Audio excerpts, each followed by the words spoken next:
اضطراری علم کی نوعیت کیا ہے؟ یعنی پیدا ہوتے بچے کے اندر علم موجود ہوتا ہے جو بڑھتے ساتھ ساتھ خارجی دنیا کے ساتھ متعلق ہو جاتا ہے؟ بالکل وہی حیثیت ہے جو آپ کی جبلتوں کی ہے.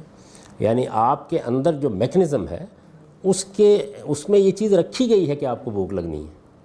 تو اب آپ کے اندر کا یہ احساس خارج کی دنیا سے متعلق ہوتا ہے. خارج کی دنیا میں آپ چھوٹے بچے ہیں تو دودھ پڑا ہوا ہے باہر، پانی کا گلاس پڑا ہوا ہے باہر.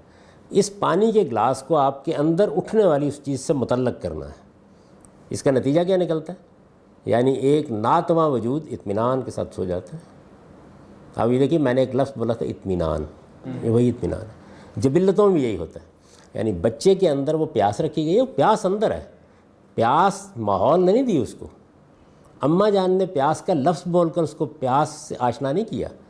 اس کے اندر وہ چیز پائی جاتی ہے. یہ اندر بڑی ویگ سی چیز ہے اور یہ ضرورت ہے نا، اصل میں یہ تو ضرورت ہے کہ میری ضرورت پوری ہو گئی، مجھے اطمینان ہو گیا. پائی کہاں جاتی ہے؟ یعنی ظاہر ہے کہ اندر پائی جاتی ہے نا. تو آپ کے اندر جس طریقے سے پیاس ہے، جس طریقے سے بھوک رکھی گئی ہے، بالکل اسی طریقے سے آپ کے اندر کچھ تصورات رکھے گئے ہیں، کلیات رکھی گئی ہیں. افلاطون تو عالم مثال کو تلاش کر رہا تھا نا کہیں خارج میں، اصل میں وہ آپ کے اندر پایا جاتا ہے. یعنی سارے گھوڑے باہر ہیں لیکن وہ تصور جو ان تمام جزیات کو یہ نام دے کے ان کا ایک مشترک وجود مان لیتا ہے، وہ آپ کے اندر موجود ہے. لیکن گھوڑے باہر مشترک ہیں تو میرا اندر کا وجود مانتا ہے.